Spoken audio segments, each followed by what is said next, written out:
What is up, ladies and gentlemen of YouTube? Sorry for the late start. Uh, Obviously, Coster is not here to host for today. He has some things going on. I'm sure he is curled up in a ball, crying himself to sleep right now regarding Clemson. So we promised we would not bother him too much. But again, sorry for the late delay. It's difficult when I have to be the host forever. But how's everyone doing? Pretty good, man. Honestly, it was a good week. Interesting week of football every single week this year. It seems like so. Staying exciting. Absolutely. We got a lot to get to. So I thought we would start off with probably the most surprising thing, and obviously at the expense of Coster, unfortunately. What is up with Clemson? Obviously, they are now 2-2. First time that they've lost two games in August or September since I think 2014. Their playoff chances are pretty much out the door because no two lost team has ever made the playoffs. So, what do you guys have to say about that? Because, I mean, obviously Coster isn't here because I feel like he would go in an almighty rant if he was here. But obviously he's crying himself to sleep. So, what's going on with that? Well, do you want to take this one first, Lucas, or do you want me to? Yeah, I can. I watched this game start to finish, and there were a lot of questions going in whether Clemson's offense could get up and rolling again. There were a lot of questions going in. Whoa. That was me. My bad. Audio got messed up. No, it's all good. But we were wondering if Clemson's offense could get going, and obviously it didn't. And it was really kind of a punch in the gut and a shocker to really anybody that is a Clemson fan or a part of that Clemson team when North Carolina State went down and scored that touchdown. Everybody just kind of was left with their mouths open like, whoa, North Carolina State just scored a touchdown on this defense. And it was a great catch on the sideline. So I think they'll be back. There was a few times I was seeing on ESPN, they were talking about how there was always a down year for Clemson. After Boyd and before Taj Boyd and before Deshaun Watson, there was always a little bit of a down year. I know Kelly Bryant ended up going to the playoff, but the ACC was just really bad. This might be their down year. This might be that down year that they always kind of have. So it's looking like. Yeah, I'm going to kind of agree with what Lucas said. I actually didn't get to watch this game, sadly, me being in Denver for the Broncos game. But from what I did see, it was something we've just been repeating on the show week after week is this Clemson offense is atrocious. Now, yes, DJ did throw for 2 touchdowns in this game, it was a little improved. But for a Clemson team that for years and years we've seen with Trevor Lawrence and Deshaun Watson to struggle to put up points, that's never really been the issue. But, I mean, Andrew can kind of put it in better words, him being a Clemson fan, than we can. But these 2 games that they have lost is because of their offense. The defense is only going to carry you so far, and that defense broke. You got to give congratulations to NC State. Their quarterback played amazing. Basically had as perfect of a game as you can against Clemson, 4 touchdowns, no interceptions. The Wolfpack brought it to them, but this is definitely not the same Clemson team we're accustomed to. Not at all. Nah, and we have a glorious moment to celebrate. Clemsoning is back. Losing to Georgia is not Clemson. I saw this someone put this on Twitter. Clemsoning is not losing to Georgia because that's a good team, obviously. Clemsoning is losing to an NC State team that you are much better than. and just not being able to put them away. Now, of course, NC State decided to, follow in the footsteps of,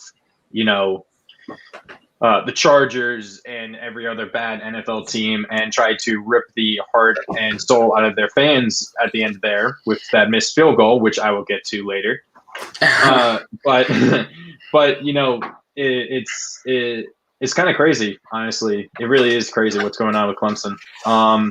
And I mean, Coster's talking about, what's going to happen with Tony Elliott. Are they going to keep him at OC? Is DJ really the answer? So, I mean, we'll just have to see.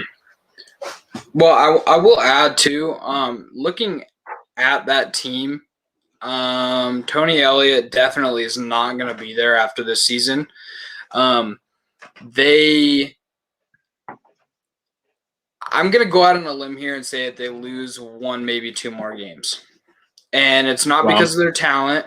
It's not because of their talent whatsoever, because they're a really talented team. It's just going to be morale. And I don't know if you guys saw, but EJ Williams spitting in the guys' faces after the game and stuff like that, getting booed off. I thought he was going to get in a fight like I saw that. Blunt, Boise State kind of a thing. I thought he was going to start throwing punches. So that's the thing. I mean, he was down. Yeah, he was jawing at that NC State player, and I thought he was going to throw some. And I saw him shove NC State fans, a few of them, and started spitting at them. So I thought the same thing. Ryan, do you have anything else on Clemson before we move on to the next thing? No, I mean, I think we've covered it all. It's just sad because Andrew's not here to kind of go off on him again. But like I said, I think Andrew's tired of beating the same drum with this game this season. So yeah, he said he wouldn't have gone on a rant because he already did one last week. So it's it just depends. Yeah. So okay. We're going to move on to the next thing. I wanted to talk about this. Arkansas looks legit, and we're going to be talking about them in our pick'ems, obviously, because that's a huge game. Was Arkansas at Georgia, but Arkansas looks like they're back from the basement of the SEC or the SEC West or whichever division they're in. I can't remember. And they beat another top 10 team. Now Texas A&M, I thought was one of the weaker top 10 teams, along with Oklahoma and Clemson going into this week. But I mean, Texas A&M's defense was I think the best in the entire country. So what do you guys have to say about that? I would say that Texas A&M, I'll get into this later because they're my regret team. Spoiler alert. But I should have trusted my gut with them. I know a lot of you guys were like, oh, no, Texas A&M sucks. But I was kind of trying to lean on the side of the AP poll every single week in the college football playoff committee every single week and be like, okay, maybe A&M isn't as bad as we think. They're going to go out here and beat a team that's just kind of trying to come up. And that just didn't happen. I don't know if Arkansas is really legit. They kind of remind me of a 2015 Mississippi State, I believe. With Dak Prescott, where they're just they're gonna be really, really good, and they're gonna rise super high, and then probably lose two games at the end. So, and this being one of them this week, I think. Josh, good point, Josh. Yeah, that's difficult. I'm wondering how Coastal. Yeah, Coastal must be very happy right now. Yeah.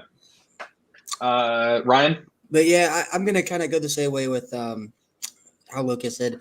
I'm really impressed with Arkansas.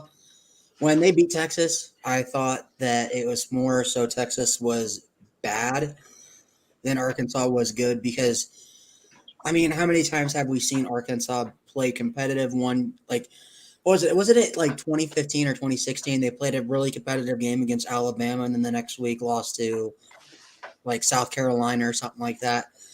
Well, yeah, I mean, obviously, it lost to North Texas in 2018 or something. Yeah, so it's like it's hard. It was hard to buy in, but after this performance against Texas A&M, I still think that A&M is not like as good as they were. I don't think they were the 7th best team in the country, and it's not close. But I think Arkansas can hang in there with Georgia. But with how Georgia has been slowly figuring out the offensive side of the ball the last couple games. I think that Georgia's going to win this game, and I think it's going to be by 14. Spoiler alert. But I just like Arkansas is legit, but ultimately they're lucky to be the 5th best team in the SEC, and that's not their fault. It's not because they're not good. It's just because the SEC is so damn good and is so damn deep. You can be a good-ass team and not do very well. Do very well in like the ACC, but you go to the SEC, it's completely different. Yeah, because you got what? You got Alabama, Georgia, Florida, and then who else do you put ahead of Arkansas? I put Ole Miss above. Okay. No. Matt Corral. Fair enough.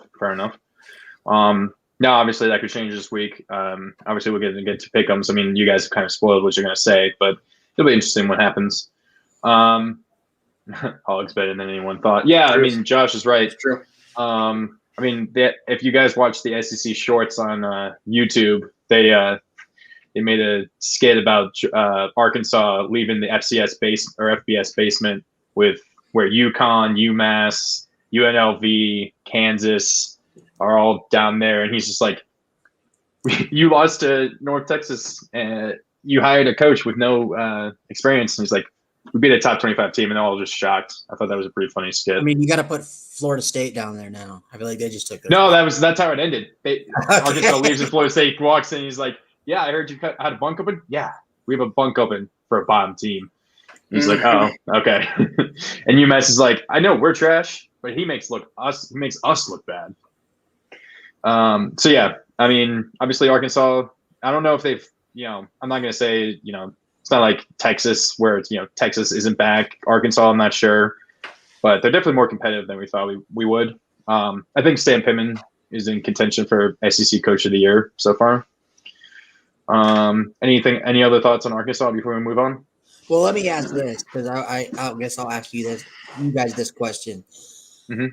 Because they're legit. But do you honestly think they're honestly, do you guys think they're playoff contenders? No. Arkansas? Yes. Not at the moment. If they beat Georgia, then that totally will change my mind. They'll probably catapult them into the top 3. If Oregon wins, Oregon's going to go up to 2, and Georgia's going to drop, and Arkansas is probably going to go straight up to 3. If they do beat Georgia, but we'll just have to wait and see for what we think about that. And I thought the last thing we talk about for recap, a team that we have been harping on and making fun of the entire time, not Ryan's Notre Dame, is Oklahoma. They just look vulnerable right now. Spencer Rattler, he's actually not doing bad. I'm going to be talking about it later. 74.1% completion percentage, 1,017 yards, 8 TDs, 3 interceptions. So it's not like he's committing so many turnovers that, that's what's giving away. But the defense, I guess you could say, actually did pretty good against West Virginia, keeping West Virginia from scoring any more points than they could have. But, I don't know what to think of this team. That's why, when it comes to the pick'ems, I really was, hee-hawing back and forth with the Oklahoma pick that we have for this week. So, what do you guys think of Oklahoma? Do you think they're, still the best team in the Big 12, or do you think Texas is actually, better than them at this point? See, I think Texas is really good with Casey Thompson. I've been preaching this the last 2 shows that Casey Thompson's really good, and he's going to make Texas good. But as of right now, Oklahoma looks a lot like Clemson, but Oklahoma gets the liberty of being in the by far the worst Power 5 conference, if we can all agree on that. They are just awful. No, I think ACC is now worse. See, I don't think the ACC is worse, and the reason being, and I don't want to get too far into this, but I think they remind me a lot of a Pac-12 where they have a lot of good teams. They just beat the hell out of each other all year, and that's why they all have 2+ losses. We don't have a Kansas holding us down as being dead weight. Yeah, so I guess think the that's ACC fair. is pretty decent. The Big 12 is really bad. I think they have a lot of really bad teams. Some of them are good, ranked, whatever, and I just don't think that they're that good compared to the other conferences. But I think that's why Oklahoma is still undefeated, because they aren't playing. I think we go and they play the same North Carolina State team. They are losing the same way, if not worse, than Clemson did, I think. But as of right now, they're still the best team in the Big 12. I think they go to the playoffs still, just because they're not going to have as much competition unless Texas can somehow pull that off, and I would love that. I think we all would love that. Texas beating Oklahoma? Yeah. No, I wouldn't like that, because then every Texas fan in the world would be Texas's back. So no, I don't care. I don't like Spencer Rattler. No. I'm not How going it's to go into it. you know how it's gonna work. Texas would win. Everyone's like, Texas is back, and then they'll lose the next week to, I don't know, TCU or something, and everyone's be like, ha, Texas is not back. So I don't know. We'll have to see. But yeah, Ryan. So yeah, I've been harping on the team since the preseason AP poll came out. They had no business being ranked ahead of Georgia or Clemson. I still think Clemson's the better team. If you put Clemson and Oklahoma on the same field together, Clemson's offense is atrocious and doesn't have a pulse. But even that offense could score against that Oklahoma defense. I think a fly could score a touchdown against that defense. That's just how bad that defense is. Now, did they hold West Virginia to 13 points? Yeah. But like we had said on the previous show, West Virginia's offense is not the world beater. They're not that good. And I mean, I just think it's not a matter of when, or not a matter of if this Oklahoma team loses. I think it's a matter of when. And it's not, I think it's going to be really soon, because I don't think you can win close games like this and continue to give up points. You continue to struggle on offense, like they have the last two games against Nebraska and West Virginia, and survive that long. I mean, I understand Notre Dame got a lot of slack for that because the defense and offense looked trash the first 3 weeks, but they've slowly been improving every game. I have not seen any improvement from Oklahoma. If anything, I've seen them downgrade a lot on the offensive and defensive side of the ball. So with the lack of progression that's with this Oklahoma Sooner team, I don't see them making the playoff or even being Big 12 champs. Yeah. Oklahoma. If this game, Oklahoma, West Virginia, had been at West Virginia, I would have picked them. I think I don't remember if I did pick them or not. But I saw something, and this is going to kind of give away my pick for the West Virginia game, not even the pick'ems. But I saw something since 2020, since last year, West Virginia's been giving up like an average of 10 points a game at home. And I mean, I think the high was when Virginia Tech scored 21 2 weeks ago against them. So, I would have taken West Virginia straight up in a win if it had been in West Virginia last week. But I think that is enough of a recap. I guess we will move on to our stunners and bummers. Of course, this is a player and or coach that we think did really well and also did piss poor. We have another section for anyone wondering why we don't talk about actual teams. That will be coming up right after this. Who wants to go first? I'll let Lucas go ahead. All right, I will go. All right, so my stunner of the week is Bennett Williams, the safety for the Oregon Ducks. He was previously from the University of Illinois and the College of San Mateo. 8 total tackles, 2 interceptions, 1 touchdown, 68 yards of interception yards.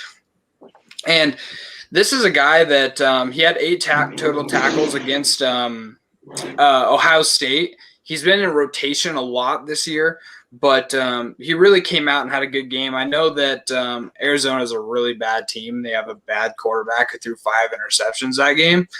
But he came out and he just balled out. Walter Camp, Defensive Player of the Week in the country, so which is awesome. Oregon has had 10 since the award has been a thing, and only 3 defensive players a Walter Camp Player of the Week. So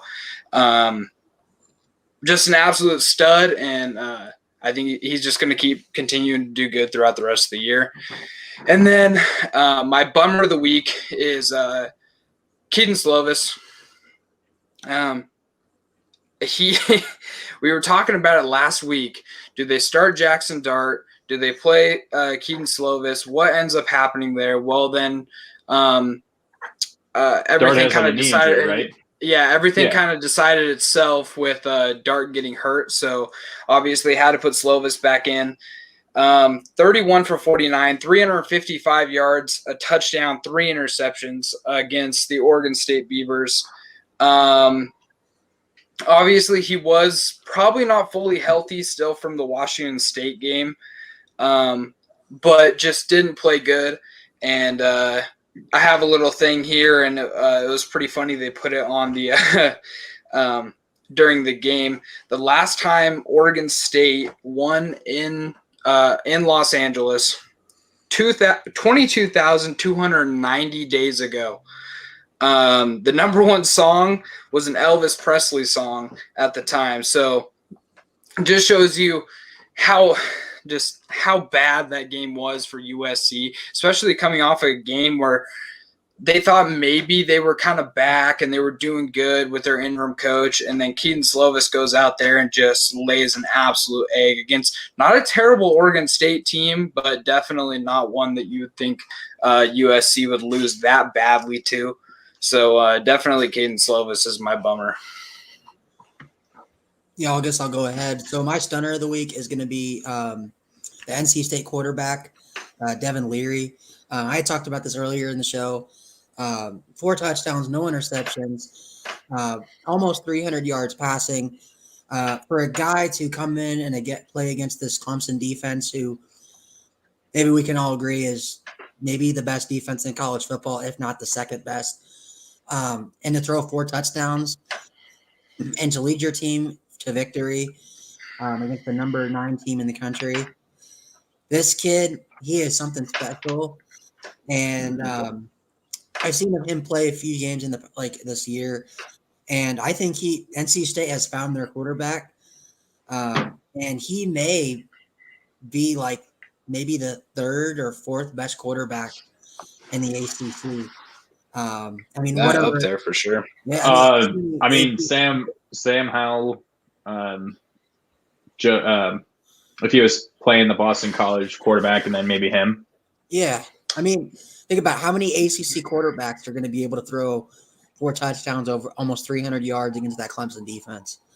Definitely not Braxton Burmeister. A couple of them. I mean, the kid from Virginia for sure, probably, and then Armstrong.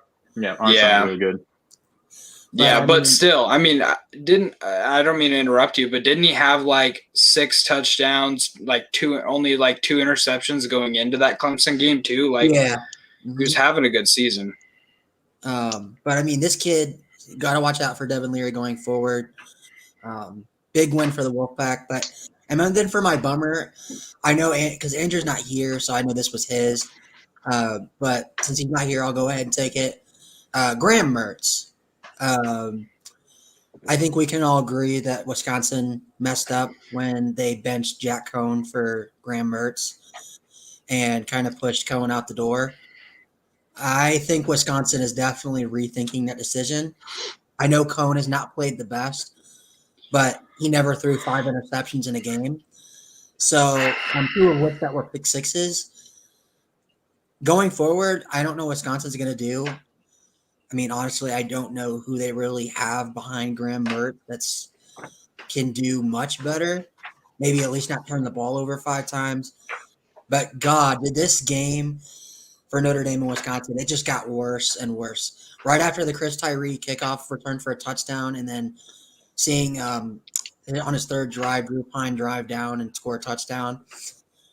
I mean, I think we can all. Well, I mean, if you, I'll just real quick. Sorry for interrupting. If I showed you the first 3.5 quarters of the game, you wouldn't think it ended with the score it did. That's just all because of Mertz. I mean, it was what 13-10, 17-13 at one point, halfway into the fourth quarter. There was 14 minutes left when Chris Tyree returned the kickoff for a touchdown. That's what made it 24-13. Yeah, was that 17-13? That was 17-13. Yeah. Okay. I mean, yes. I mean, with I think it was 11 or 12 minutes left is when Pine drove down and scored the go-ahead. I mean, the touchdown that made it 24-13. Mm-hmm. And then from there is when Cam Hart got the interception, like that, the second play of the next drive for Wisconsin. And then right after that was the 2 pick sixes in a row. Okay. I mean, like, I understand people could say that Graham Mertz cost them the game, but like I said, we had the lead before that. And I think we could all agree Drew Pine outplayed Graham Mertz that game. I mean, I think all of us here probably could have actually outplayed Graham Mertz. I mean, like, well, I said it. He was the worst. He is by far number 25 of 25 of starting quarterbacks in the top 25 this last week. And I think just in general, the guy only has 1 touchdown on the season, 1 passing touchdown on the season. And he got it in this game. In this game. And it was like I mean, so wasn't it like the worst? Wasn't it like 3-3 at halftime or like 10-3 at halftime? It was Notre Dame was up 10-3 at halftime. Mm-hmm. It was a defensive game. I will say this though, and I seen Josh's comment. It just makes me upset when people want to go into. We'll get into it more later. Saying that Graham Mertz cost them the game. It's on Wisconsin's defense to stop Notre Dame as well. I mean, third string quarterback coming in, and he drives down the field on a touchdown drive and goes 8 for 10 against your defense for a touchdown. I mean, that you can put on Mertz. But I mean, no. I saw something that said that Notre Dame is the first team since at least 2000 to win a game and have less than 10 rushing yards in the game. So they stopped you guys. At least your rushing attack. You had no rushing attack. Oh, no. They could have. Well, the game plan going into that game, they were talking about the only way we were moving the ball against them was throwing the ball. Okay, fair enough. But no, that's my stunner and bummers of the week, and I'll let it off to Connor. Okay, sorry that we kept interrupting you. So my stunner was, I hope I pronounced this correctly, Talua Tagovailoa. Now, and I wrote it in the group chat. It's not because mainly of his stats this week, which were still really good. 31 of 41, 384 yards, 3 touchdowns and an interception. But that was against Kent State. This is more for his season thus far. He's not really been talked about, and I've been seeing him as a dark horse Heisman just because of how well he's been playing. 75.5 completion percentage, 1,340 yards, 10 touchdowns, and 1 interception. And he beat a West Virginia team at home, a team that beat Virginia Tech and then put Oklahoma to the brink this past week. So obviously they get a really good test this week. They get Iowa at home. You know, that Iowa defense is monster, so that will be a very good indicator of how good he actually is. But Maryland is looking good so far, in my opinion. I'm from Maryland, so I've grown up kind of as a Terps fan for my entire life. Haven't really been rooting for them in recent years because they've been pretty bad, but looks like Mike Loxley has got it going so far. He's finally seemed to hit his stride as the head coach of the Terps after 2 kind of rebuilding years. And, you know, Tagovailoa has looked pretty good in my opinion. And then I actually have 2 bummers. First is, despite them winning, my first bummer is Chris Dunn, the kicker for NC State. If they had not won that game, he would have probably been run out of NC State. And he also would have wanted to dig the biggest hole possible and crawl into it. Because, my God, now, he missed 3 kicks, 3 field goal attempts. from 51 and 53. So, I mean, college kickers are going to struggle from that distance, honestly. You're still growing. What the hell is going on with that noise? What is you, it? Lucas? It could be the window open. Yeah, I keep hearing like a car driving by and It's stuff. like a highway. You got a highway by Yeah. your house? Dude. I'm on the road right now. You didn't know? I'm in my car. Nice. And then, of course, the big one, he missed a potential game winning from 39 yards. Dunn did. I immediately had flashbacks to that game, that NC State Clemson game from I think 2016 or 2017, when NC State could have won it on a last-second field goal at Clemson. That would have given the Tigers their first loss of the season. That was later in the season. But they had that was a great touchdown catch by the NC State wide receiver in overtime. And then Justin Ross just decided not to put his hands up. He just didn't even try to catch that ball. That looked like such a catchable ball. Yeah, I don't know what he was. I really don't know what was going on there. I couldn't tell. It didn't even look like he was held. So Dunn got, let go. But for a moment there, he was the most hated man in all of college football, or at least in South Carolina, and by NC State fans. And then the other one is Kayvon Pope, the Ohio State linebacker who quit the team halfway through the game. He tried to go. He tried to go in on a sub package, was called back onto the sideline, and angrily started yelling at a coach. Started walking towards the locker room. Was then brought back by a staffer. Got yelled at again, and then walked off and threw his gloves and I think his jersey into the stands, and then tweeted halfway through the game, FUCC Ohio State, which he then deleted soon after. Now, Ohio State has said that they will be keeping him on at least scholarship, so at least he can keep that going, but he has left the team. But he decided to go to the Vontae Davis School of Retirement, retiring halfway through a game. So I thought that was, a crazy bummer right there. Well, I mean, Josh brought this up. Well, Josh, from what I've seen, the main thing is that he just wasn't getting playing time. I think he was either junior or senior, and he's only played like in the 3 games so far this year, and I think he has a total of like 30-something snaps in those games. So I think he was just upset about playing time, and he was supposed to go in on that sub package, but they didn't let him go in. And I mean, this is against Akron. This isn't even like so. I mean, Akron at least did something good. They hurt Ohio State in some way, so that's at least good for all college football fans. I will say this about that. I didn't get to watch that game. I don't know if it was. I didn't watch it either. I just saw that. I don't know if the announcers brought it up or brought it to the viewers' attention in the game, but that is a really bad look for Ohio State, and it's also a really bad look for this kid. I mean, I know me and Lucas. I don't know. I don't remember if Connor said he had played football before. I have. Yeah, I have. But, I mean, since we all 3 have played football before, if you're going to blow up that bad over a coach yelling at you, then football's not your sport. I don't understand. I don't know exactly what happened in this kid's life. I don't know what happened that day, if he was stressed out with his class, on top of not getting playing time. You're blowing out Akron, and you're still not getting the playing time you want. But yeah, me, that's a thing when you're. I mean, as a wide receiver, I can tell you, if you drop a ball and it hits your hands, that is worse than anything you could ever. My coaches, at least, would not let me hear the end of it, and I would hear about it all the way until the next practice.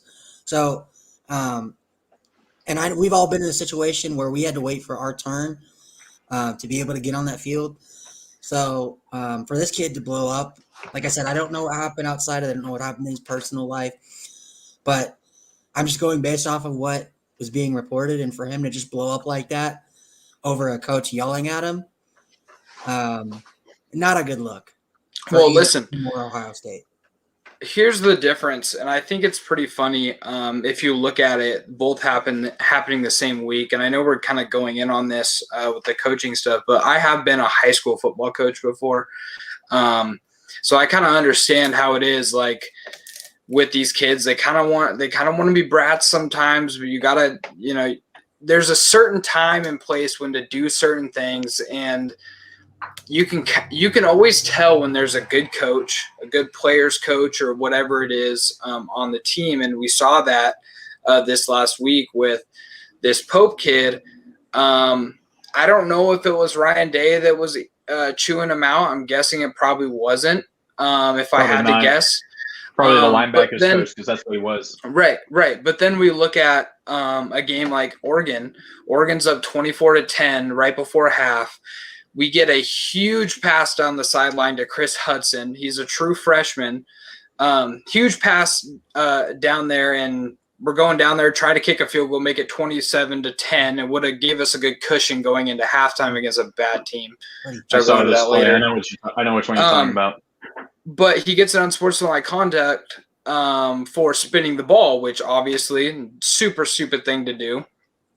And then Mario Cristobal himself, rather than telling, oh, hey, offensive coordinator, oh, hey, wide receivers coach, go over there and chew him out. We're going to keep the game going. No, Mario Cristobal himself went up to the kid, brought him out, obviously chewed him out. And the announcers were saying that it was too much, whatever it is. They were trying to make a big deal about it on Twitter. But he chewed him out, and then you could see Chris Hudson look at him and say, yes, coach, yes, coach, yes, coach. Walked over to the sideline, and that was it. You can tell the difference between a good coach and not a very good coach, which I'm not saying Ryan Day is a bad coach, but, I mean, you can see the relationship between player coach. It's a big difference there, I think. Yeah, definitely. That was kind of pretty big news. Kind of surprising. I don't think we can really blame Ryan Day, though. I mean, at some point, it is the player's responsibility to handle themselves in a professional manner. And it just – I don't understand why you would blow that. I don't know what was said. I don't know if the coach said something to him that set him off. But, I mean, it also just surprises me because this guy was junior or senior, you guys said.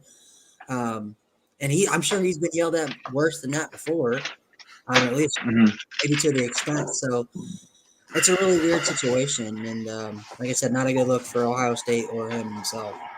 Mm-hmm. Yeah.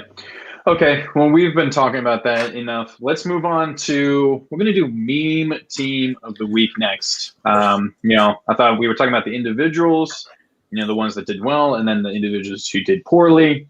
And now we're going to talk about an entire team that decided to embarrass themselves. Ryan, would you like to go first? Yeah. So my main team, again, is Wisconsin.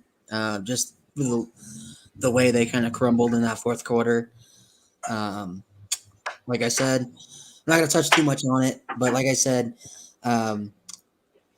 Mertz gave that, I would say he gave the game away, but he definitely ruined their chances to come back in that game. Even though when Notre Dame went up 17-13, just the thought in my head was all right, we got this. This is a W. But I mean, mean team of the week is definitely Wisconsin for their quarterback play, and also the fact that the defense allowed a third-string quarterback to drive down the field and score on them. And not only that, but the play calling on the defensive side of the ball for Wisconsin in that game, when Cone went down and Pine was forced to come in. I don't understand when you're a DC in that position and you have a true sophomore quarterback come out there and he hasn't played in a big game. I think the last time Pine played was in the South Florida game last year when we were up 62-0 or something like that. And you just all out blitz him. You just gotta attack him. I don't understand because you were getting to Cone. You had sacked Cone 6 or 7 times by that point, and you got a kid who's just hasn't played a game in over a year. Why don't you bring pressure, play man-to-man, press up, make him get rid of the ball, make him hand it off to Tyree or Kyron because you've been handling the run. And instead, they kind of just sat back there and played coverage. That's why I don't understand. If you're a Wisconsin DC, I would be licking my chops I got a quarterback, the third string quarterback on the other side coming in. He's obviously the third string quarterback for a reason. I don't understand why you're not aggressive as a defensive play caller that time. Because when Pine came in, the corners for Wisconsin backed up, played mainly zone coverage, and they stopped blitzing their linebackers and only blitzed the 4 down linemen. I mean, it's just like when a cornerback gets injured, you just attack the backup that comes in to replace them. That's what the quarterback does. You just attack them, try and see if they can live up to what they can actually do. And that doesn't make any sense. I mean, well, there were a few things. Go ahead, Ryan. I mean, it was just like because you play coverage and then you let Pine get his confidence. I mean, in that first drive, hits a pass to Kevin Austin for 8-yard gain. Then the next pass hits a pass for 15 yards. Then when you play coverage like that and you sit back, every completion that this kid gets is more confidence going forward. And I mean, look, the one time they did blitz Pine, look what happened. You got a strip sack fumble. I mean, that's the type of stuff that Wisconsin should have done. But go ahead, Lucas. Well, my thing about Payne is what a lot of people don't know is that he was a 4-star coming into college. And it was funny, one of the announcers, and I can't remember who was announcing for that game. I want to say Gus Edwards and someone else. Yeah, it was. But they were saying, like, he asked him, you want to know how I know he – Gus Johnson. Yeah. And he was like, you want to know how I know he was a good high school quarterback? Because he's playing quarterback in Notre Dame. And I thought that was pretty funny. But he the thing about him was that he's a lot more mobile than Jack Cohn. So I think it kind of caused problems for Wisconsin's defense because he wasn't just standing there like a statue, like Ryan likes to say. So he was running out of the pocket and created problems for even their defensive backs because, I mean, despite what a lot of people want to say and what I say sometimes, Notre Dame has a very good wide receiver core. And so they play these guys back. They can't man them up because when Payne's rolling out or whatever he's doing, they're going to get in scramble drills and, those receivers are going to get open 95% of the time. And it's pretty much what happened throughout the end of that game. So I don't know. I think Drew Payne might even be better than Jack Cohn for this offense. Anybody's better than Jack Cohn. I don't think so. I don't think Jack Cohn's bad. I don't think Jack Cohn's bad. If Ryan's saying Yes, that, for sure. Ryan, would you have Jack Cohn as number 3 on the depth chart if you would coach right now? Yes, I would put Tyler Buckner, Drew Pine, and then Jack Cohn after watching them, all 3 of them play. My last thing on the subject. The reason why Jack Cohn is bad, I think, and the reason why he hasn't played as great as some people might have wanted him to is because of that offensive line. The offensive line is hurt. It's very young, and they just kind of get destroyed pretty much every game. So with Payne's ability to run, which he was a pro-style quarterback coming out of high school, but with his ability to run and then obviously Buckner's ability to run, it's just it's way better for that offense if somebody is somewhat mobile. And obviously Jack Cohn is probably slower than Peyton Manning is right now. So he's slower than Tom Brady. Tom Brady led the Buccaneers in rushing yesterday. Yeah, that's crazy. That is ridiculous. That's rad. 14 yards on his way to 2,000 rushing yards for his career. But Lucas, who's your meme team? All right, so my meme team of the week is Texas Tech. Before this game, they were 3-0, looking really hot. They had a couple close games, but they were still looking pretty hot. Tyler Shuck, I know I picked him because he was a former Duck, but he was doing pretty good at the beginning of the season, and then in this one, he was 9 for 11, 68 yards, and threw a pick 6, and then got benched. So that's a really bad look for him. The guy that came in actually had a decent game. but they allowed 42 points in the first half against Texas. Casey Thompson's first start in his career, I believe. And just allowing 70 points to your rival is never good unless it's 17 overtimes like LSU and Texas A&M, and you barely lose. But it's the most actually. 70 points is the most points ever scored by one of the teams in this game that has been being played since 1928. Wow. So 70 points is the most points ever scored. Can't really put it too hard on Texas Tech, though, because they are 15 and 52 all time against Texas.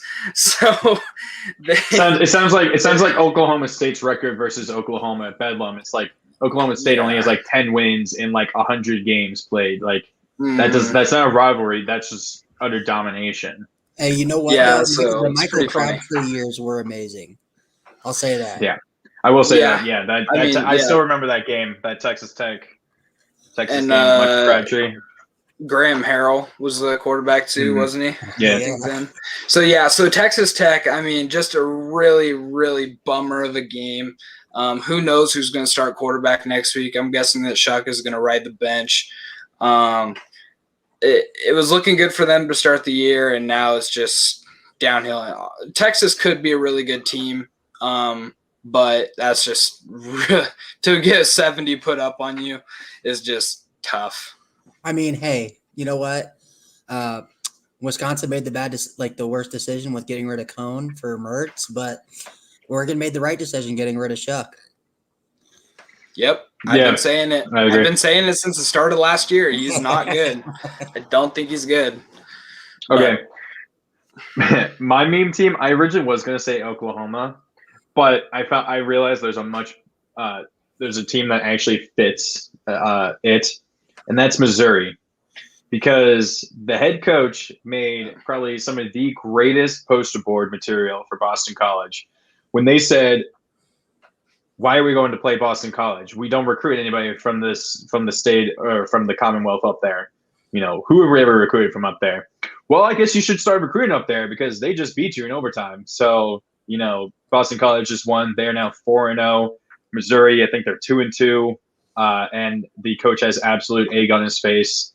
And Missouri should have left someone in Boston to recruit all of the high schools up there to try and get somebody there, because clearly whoever they have there is a lot worse than what they can find in Boston. Because I'm sure they can find some really good players up there. Because there's absolutely nothing in Missouri worth being fan of, in my opinion. Drew Lock don't Missouri. Hey, don't you're a Broncos fan. You don't want Drew Lock starting. You want Teddy Bridgewater. You don't want him starting. So I don't know what the heck you're talking about. I still love Drew, but he grew up a Kansas City Chiefs fan, so that's maybe why he plays like crap for us. So I mean, makes sense. Okay. Well. Okay, so we've done meme team of the week. We are now going to move on to another sad segment, and we're moving on to our regrets of the week. This is the prediction, the hot take, whatever we said or did from last week that we regret putting out there in the world. And I'm actually, is it all right if I start? Yeah, go ahead. I can't remember what we guys chose, unfortunately. But I just came up with this. It was picking. I think I picked USC to win, and they got the pants absolutely blown off by Oregon State, as Lucas mentioned. Keaton Slovis did not look very good. Whatever quarterback controversy there now is, unfortunately, is gone with Jackson Dart having hurt his knee. So now they are stuck with Keaton Slovis. What is it, Devontae Williams or Demonte? Who's the interim? What's his name? Dante Williams. Okay. Dante Williams. He has no chance of losing the interim tag. They are definitely going to go and hire somebody else. This stretch of games, the rest of the season, was his chance to prove that he could be the head coach after this. Unfortunately, they'll probably keep him on somewhere on the staff, but he is not going to be the head coach after this season. And USC continues their relevancy since 2005. So that is my regret of the week. I do not trust USC at all. I probably will never trust them, at least for a very long time. Go ahead, All right, Lucas. I'll go. So my regret of the week, I already touched on it, is Texas A&M.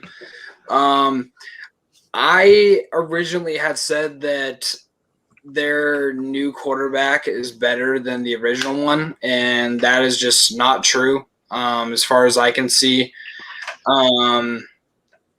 they're not the worst team, but they're just not. They weren't a top 10 team, and I picked them to win big because their defense is really good. So I picked them to win big in this, and it just didn't work out the way that I wanted. Arkansas is a pretty good team, and Texas A&M is just not. They're not there yet. I think they need a little bit of they need better quarterback play, and just picking it up on offense, I think is going to be a big deal for them.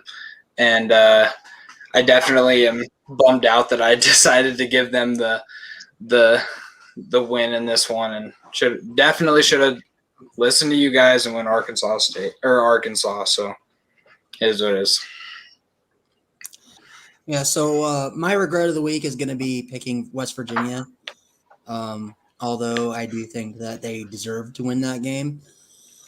All I'm going to say about this is I should have figured that West Virginia's offense wouldn't if Clemson's offense doesn't have a pulse, and I said this in the group chat, then West Virginia's offense is already a dead carcass because their offense could not do anything against probably, if not the second worst, the worst defense in college football. So I don't understand. You know what? Maybe they should get Graham Mertz to transfer over there. Maybe he'll actually be able to do something. I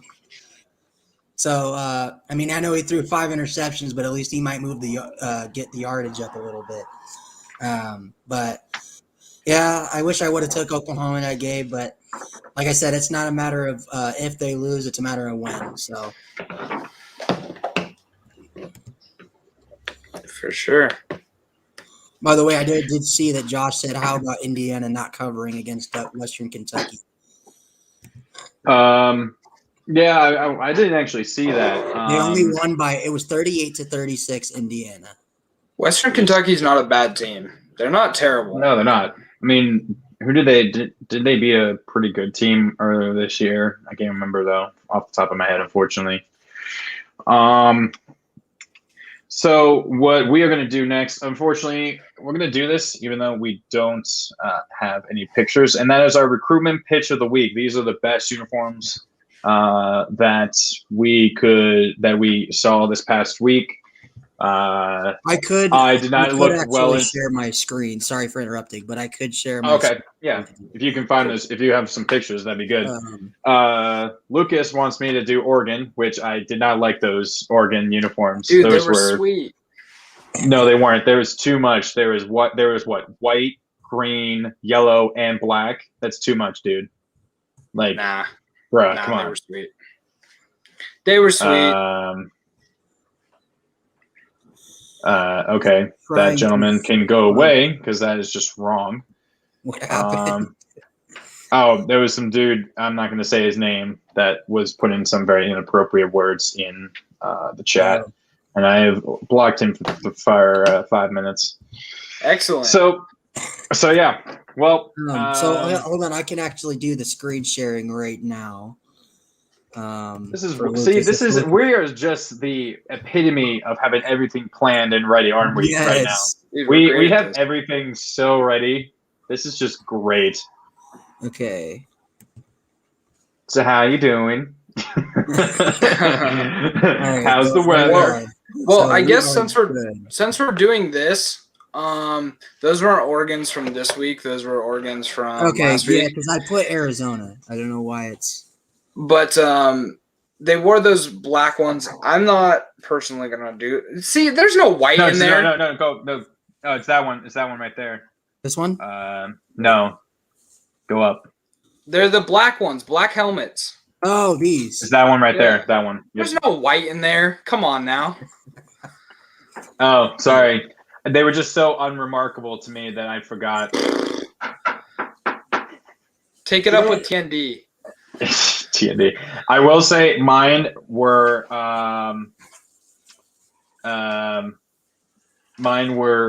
Wisconsin's. They were just nice and clean. All white, classic from like the 19. I think they were like their 1920s type.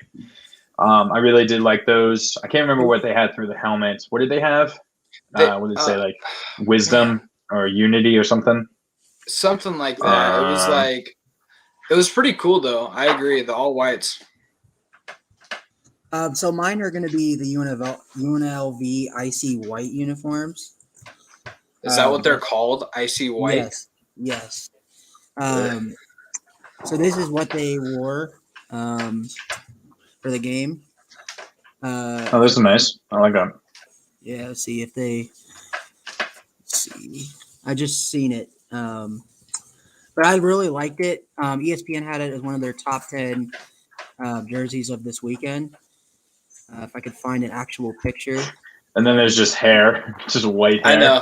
You could do like UNLV versus the team that they're playing. Who was it? Who did they play? Oh, it was Fresno. Actually, Fresno. I got to hear enough about that game. You're right. Yeah.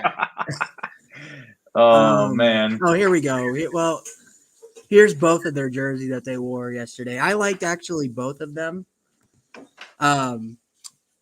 If I could get rid of that. Okay. But yeah, so there's the UNLV ones. I like the UNLVs, and I did also like Fresno's. The Fresno kind of went with their alternate.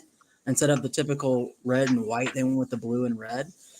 And for UNLV, they kind of went with that icy white jerseys and helmets with the gray kind of accent to it. They needed the full pants though, I think, to really make it nice. Those black pants. I mean, they're nice, but still. I'm very big on like gray unis. I like the dark kind of smoky gray with white. I always love it. But again, also Fresno's was really good. I was debating on going with Fresno's because theirs looked really clean. But yeah. All right, so mine were and you don't have to show it because I know plenty of people watch this game. North Carolina State.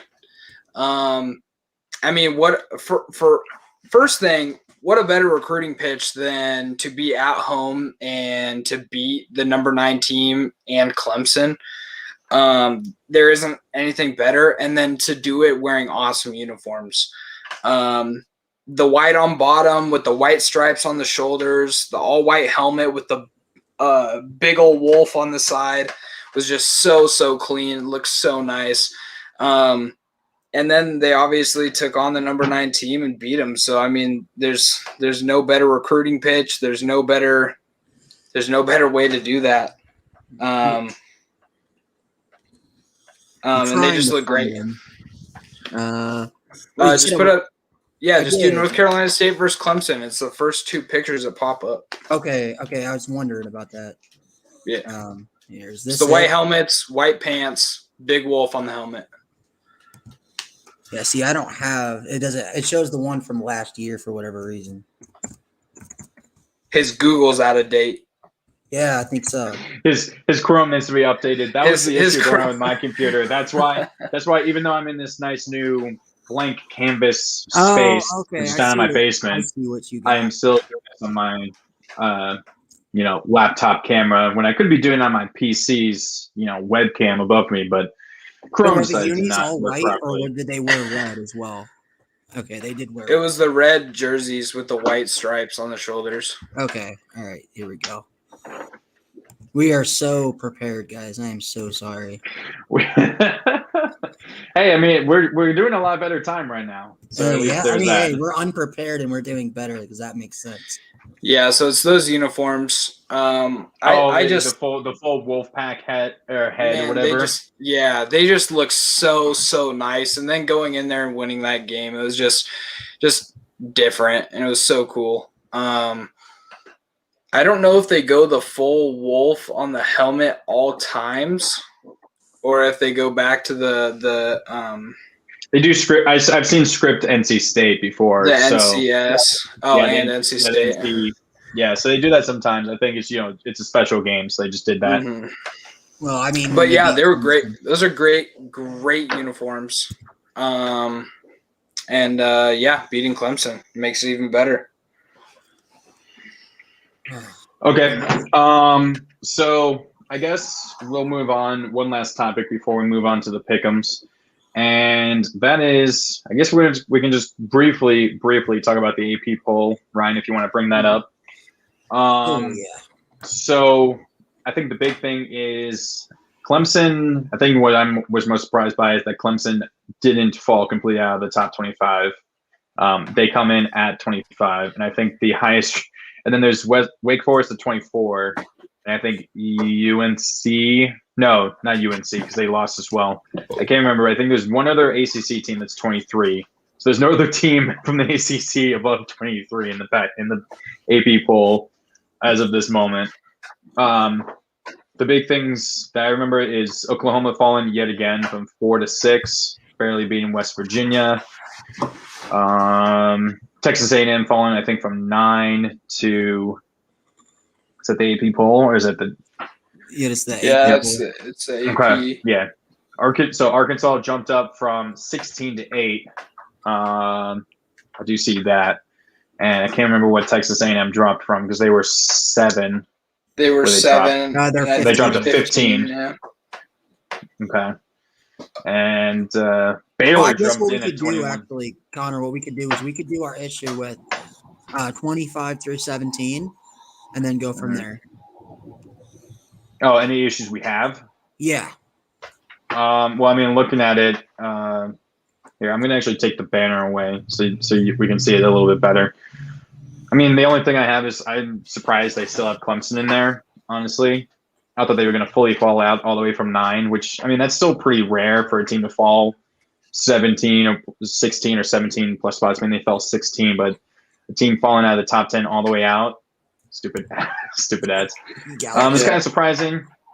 NC State coming in. I personally would have put Wake Forest above them. Wake Forest is looking really, really good, and they're probably the favorite now in the Atlantic division. And Oklahoma State comes in ranked. I mean, I'm glad I picked them because I got that extra point from picking both them and Oklahoma over you guys because I'm ahead in the pick'ems now. Mm-hmm. But beyond that, I don't know. Kansas State wasn't actually as good as I thought they would. So I don't know how I feel about them actually being ranked. And Michigan State keeps climbing. So, I mean, besides that, I'm fine with that. At least any that issues right there. for you, Lucas, with the 25 through 17? Same thing with Clemson. I don't think Clemson should be even ranked right now, to be honest.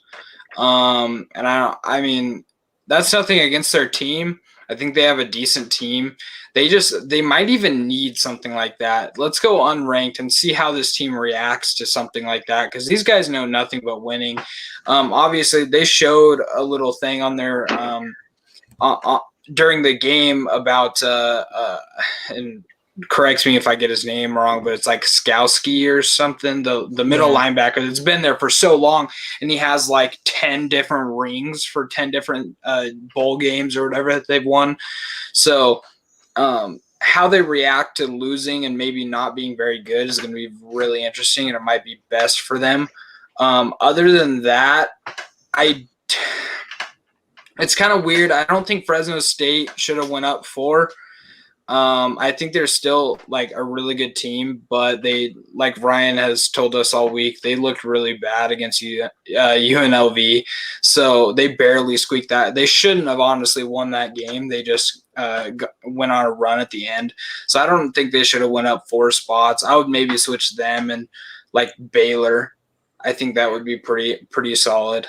Well, how much do you think that's being affected by Oregon being number 3 and having a really close loss to them? I think that's having a pretty good impact on them because, besides that, I mean, they've kind of looked up and down like a lot of other teams. Let's see Oregon play UNLV right now. That would be very bad. For you or for Oregon or for UNLV? Who do you think? You guys. Of course. I think it'd be bad for UNLV Oregon. is a powerhouse. Right. Only if they start Tate Martell, though. Oh my God! I forgot that Tate Martell Hey, is you know still a what? thing. UNLV is the best 0-4 team God. in college football. I'll say that. I completely forgot Arizona. that Tate Martell is still a thing, and he went from what, Ohio State to Miami, now he's at UNLV. Where's he going to go next? Like North Dakota State and win a championship with them? Like Right? what? Imagine that'd be funny. Oh my God, dude! If North But Dakota I will State say even this. wants them. Yeah, and I will say this though. Before we go any further, I saw something that there's already been more upsets of ranked teams up to this point in the season than any other season since at least 2000. And obviously 2007 was the chaotic year where no one had any idea who was actually going to win the championship. And you had so many number 2 teams losing and all these crazy upsets and stuff. But this season's already a lot more crazy. I think there's 26 teams that have been ranked that have lost at least one game. And so, we could be on. People have been asking, is this another 2007? I think, conceivably we could be on our way to that. We just have to have a lot more big upsets over, those top 4 teams, top 5 to 10 teams losing. And something that I will also add, Josh, the juggernaut known as UNLV, UNLV, the best, the best of the FBS basement. Yep. I can't believe that they can't recruit out of their own backyard at Bishop Gorman. But one thing I do want to add is Wisconsin. They've lost to the number, and we'll get to this in a second, but now the number 9 team and the number 4 team, and they've dropped out of the top 25. Yeah, they looked really bad against Notre Dame, but Clemson just lost to now the number 23 team. So I don't think that looks as great. I don't really think Wisconsin should have dropped from 18 to out of the top 25. Yeah, I don't think they're a top 25 team, but I think it's really interesting that they dropped them out after losing to an undefeated Penn State and an undefeated Notre Dame. Now let me ask you guys this, because this is my only issue with this. I think you have to switch Baylor and UCLA. That's what I think you got to do. And then what if I said, would you guys be okay with me taking Fresno State out, moving everyone else up 1, flipping Baylor and UCLA, and then just adding Wisconsin at number 25? No, because Fresno State beat UCLA, so that would make no sense. I know, Yeah, but I just don't. exactly. I can't give. There's no reason for me to give Fresno State a spot right now after looking bad against a winless team. Yeah, but they beat UCLA, and they came within a game against the number 3 team in the country, or a touchdown between the number 3 team in the country. So you can't. There's no doing that. I would say, if anything, you would have NC State, or you would just switch Wisconsin and Clemson, I think. Okay. I'd be more okay. I'd be more okay with that. I'd be more okay with that personally. Okay. Mm-hmm. All right. So let's move on to 16 through 7. Coastal. So obviously Texas A&M fell. I don't mind them still being ranked. Now that Arkansas is inside the top 10. The fact that Ohio State fell is actually a little surprising, even though they blew out Akron. But I think that's just because Arkansas, was so good that they just had no choice but to put to drop Ohio State. Mm-hmm. Michigan. I mean, Rutgers put up a good fight, so I don't mind Michigan going up either to 14. And Notre Dame went up from 12 to 9. I don't mind that. If it had been another close win, I mean, that's a little different when it's a ranked team like Wisconsin, but blowing them out at the end, despite what we've said, I can understand them going up. So I have really no issues with this part of the list right here. I have a few. Oh, really? I have a few. I think, to me, even though they are 4-0, I still have a really hard time having Notre Dame over Florida. I mean, really inside the top 10 in general. I think I would almost just completely switch them and Ole Miss right now. You'd keep Notre Dame at 12? Yeah, only because, and this is the only reason being is that they just haven't beat a team that we thought was like actually legit. Obviously, they play at Cincinnati this week. If they beat Cincinnati, then of course they deserve to be in that top 10. Right now, if not even maybe number 5, really. Because of beating two top 20 opponents back-to-back weeks, and obviously destroyed one of them, and who knows, could destroy the other one with how Cincinnati has looked this season so far. But as of right now, I can't see them being over Ohio State or Florida, because Florida's only loss was a really, really tough defeat to Alabama. And then obviously Ohio State, their only loss was to Oregon by 7 points. So that's the only thing I see. We're going to see Ole Miss in there very soon. I think Ole Miss is a better team than Arkansas because of Matt Corral. I think he's going to really rally. This will be their one loss that's going to really hurt them this week. Possibly, but not to give away any picks. So they might win, they might lose, who knows. But other than just Notre Dame being a little bit too high right now, I don't really have any other issues. I like that Texas A&M dropped so far after that. Okay, so this is my okay. I actually do have an issue with Notre Dame being 9. Surprising, I know I'm a Notre Dame fan. I wouldn't have moved them from 12 to 9. What I would have done actually instead was I actually wouldn't have put Arkansas inside the top 10. So what I would have done is I would have moved Florida up to 8. I would have put Ole Miss at 9, and then I would have put Notre Dame at 10 and keep Ohio State where they are. And then put Arkansas at 12? Yes. I would have kept Arkansas at 12. Actually, no. That's not bad. I probably would have put Arkansas ahead of Ohio State just because of the 2 wins. That's fair. So, I mean, what do you guys think about that? Is that fair? Yeah, that would be fair. I don't think Ohio State is as bad as you think they are. Obviously, they haven't looked great, but we'll see. Really, Ohio State's biggest test since Oregon is going to come this week, and who knows how they're going to look because C.J. Stroud didn't even play last week at all.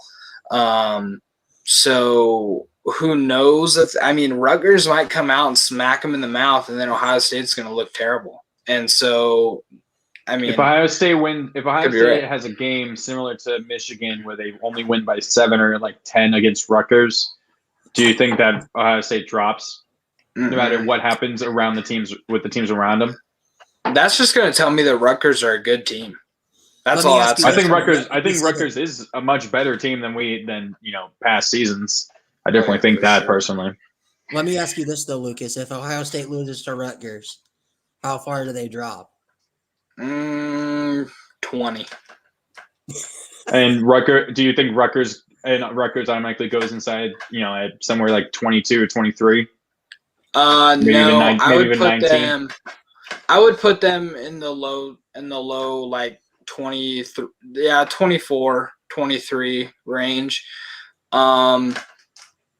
But they will start moving up, and that's going to be a huge confidence booster for them if they can beat Ohio State. And then it's just going to show us even more that Michigan is in the top up there. And with how bad Iowa played last week, you can't tell me that Michigan doesn't have a legit chance to win that Big Ten. I know Penn State's good, but I think they have a legit chance. And I think they kind of coasted it out against Rutgers, to be honest with you, when they went up 20-3. So that's just me. All right, so let's go ahead and go on to the top 6, where we have number 1, Alabama, number 2, Georgia, number 3, Oregon, number 4, Penn State, number 5, Iowa, and number 6, Oklahoma. Any issues? No issues for me. No, like we've been saying, Oklahoma, that's that's kind of a joke. I mean, I don't mind them being there. I'm glad they at least dropped, struggling against West Virginia. Obviously, what I'm most interested in is number 4, number 5, Penn State and Iowa. Penn State plays Indiana, and then Iowa's on the road at Maryland. And obviously, number 1 and number 2 have some really good teams coming in as well. And Oregon. Yeah. Well, I mean, you guys have it's Stanford. It's not like you're playing a ranked team. Hey, man, we struggle with Stanford every single season. Yes. I mean, that. I've seen that in the What? past. It would be so Oregon-like for them to lose this game. Yeah, I know. And lose to Stanford. Yep. It totally would be. It totally would be. Though I was ready when it was like when you guys were playing Arizona, it was like 20 when it was really close, it was like 24-10. I was ready to send you a text or a message in the group chat saying, "Hey Lucas, remember the name Scooby Wright?" And dude, they showed the highlights from that game where he just strips Mariota. And luckily, did he also? Wasn't it two? It was 2 different games. He stripped him in one game, and then another one he had that like crazy interception where he like whacked it out of the air. He tipped it in. He tipped it back in. It was an interception by Arizona. Luckily for Mariota, that was the team that he lost to the most. He lost to Arizona 2 times. Actually, he lost to Stanford 2 times too, but he got the last laugh against Arizona in the Pac-12 championship, so I'm not too mad about those things. We beat the hell out of them and went to the college football playoff. Won the first ever playoff game, by the way. Because Jameis Winston got taken out by a sniper along with that ref. Hey, you know the play I'm talking about. That was a good play. That was a good play. Ryan knows the play I'm talking about. Tony Washington took it back.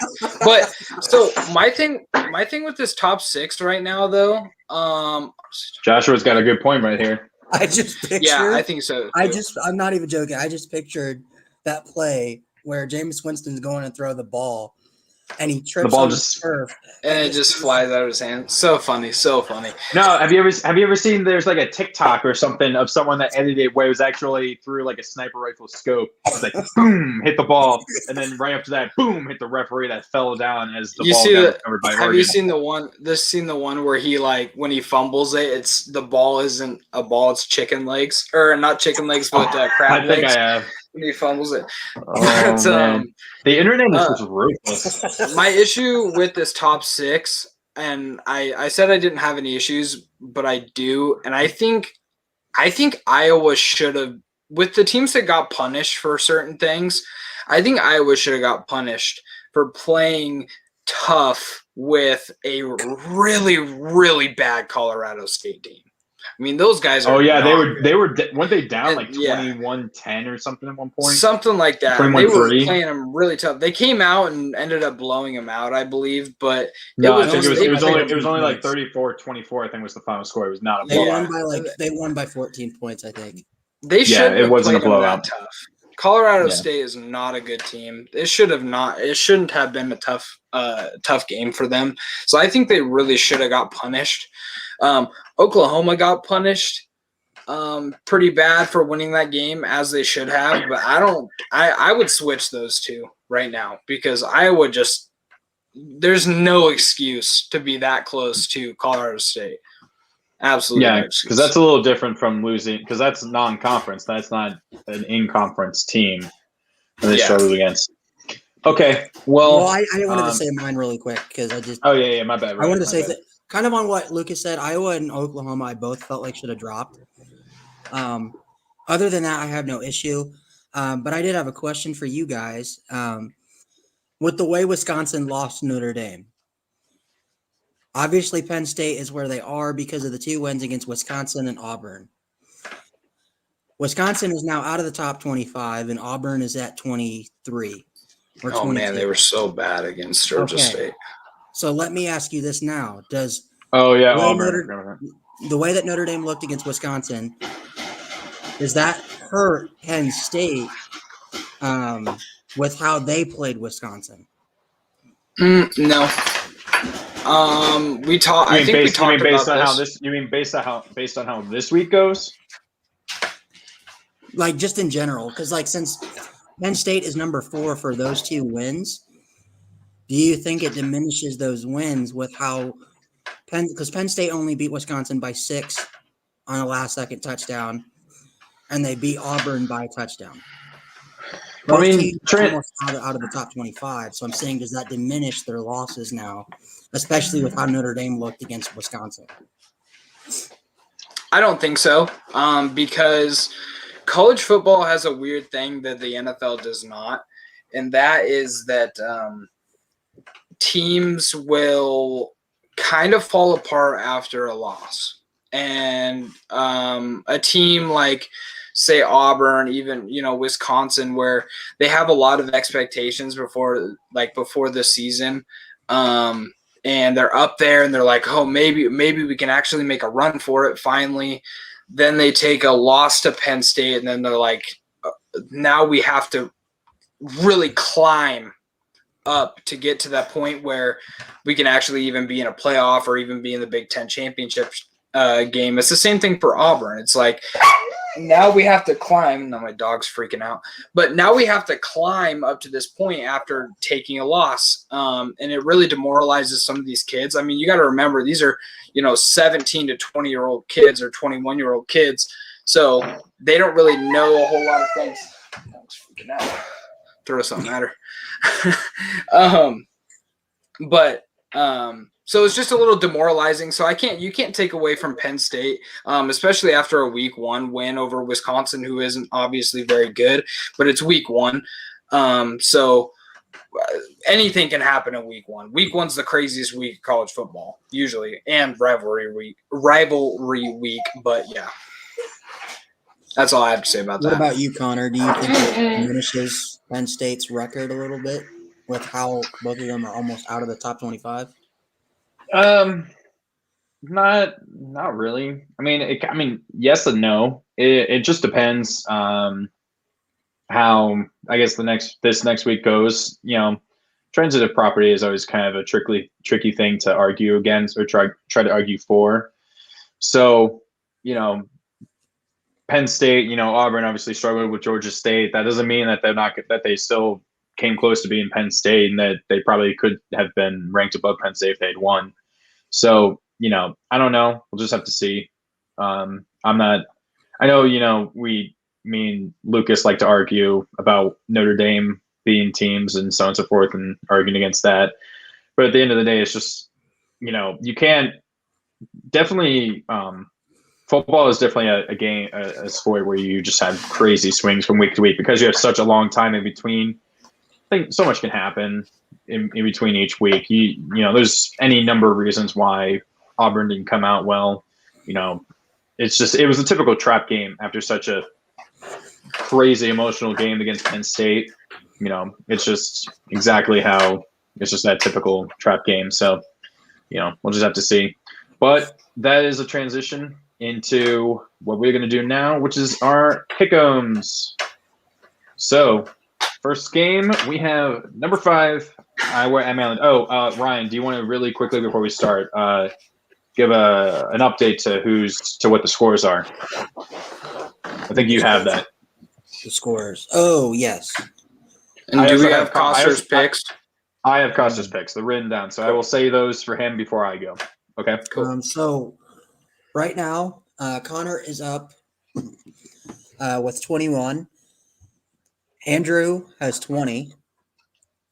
And I am in third with 18. Lucas, how do I have 19 here, but I have 20 in my notes? What game am I missing? It was because we all went to bed when Oregon won. I know you. No, I'm talking about right here. I'm talking about for this. Oh no, it's you are up by you have 21. Andrew has 20. I have 18. Okay. I can double check. And I have 17. Yeah, those struggling Oklahoma, in the picks. Those 2 Oklahoma picks right there. Costa said I was going to either look like a hero or a zero because I was the only one that picked both Oklahoma and Oklahoma State to win, and it worked out for me. Unfortunately, even though I kind of I'd like to see Oklahoma lose. I'm trying to find it. They're so far. What the heck game am I missing? Okay, so it's Connor got 21, Andrew 20. I got 19. Lucas has 17. there's the scoreboard. Okay. So we're gonna do number 5, Iowa at Maryland. Who you guys got? I can start it. I have Maryland winning this one. With how bad, and you touched on this with Tagovailoa, with how bad Iowa played against Colorado State, I think Maryland's going to come out here and kind of punch them in the mouth. We've seen Iowa teams that are really good lose in games like this. So I have Maryland at 35-21 over number 5 Iowa. All right, so I'll go ahead and go next. So I actually, after seeing how Iowa performed against Colorado State last weekend, I think they are vastly overrated. I think they have a top 3 defense in college football. But that is not the reason I'm picking Maryland this game. The reason I am picking Maryland is because of the Tagovailoa bloodline. Tua is obviously the starting quarterback in the Miami Dolphins, with Tolia being the starting quarterback for Maryland, and their cousin, who is the starting defensive tackle for Notre Dame, Myron Tagovailoa Amosa. So that is why I am picking Maryland to win this game, because of that Tagovailoa bloodline. I like it.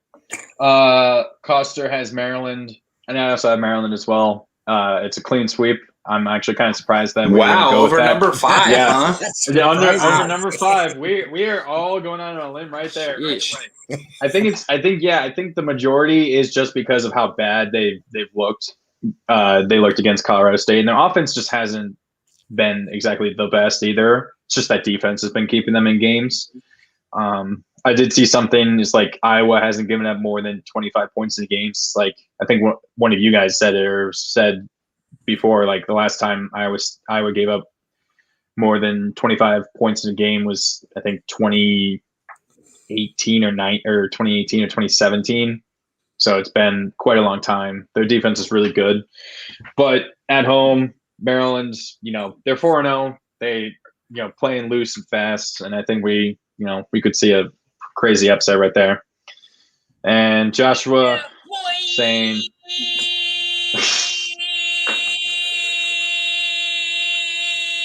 okay, turn that off. Turn it off. Turn it off. Turn it off.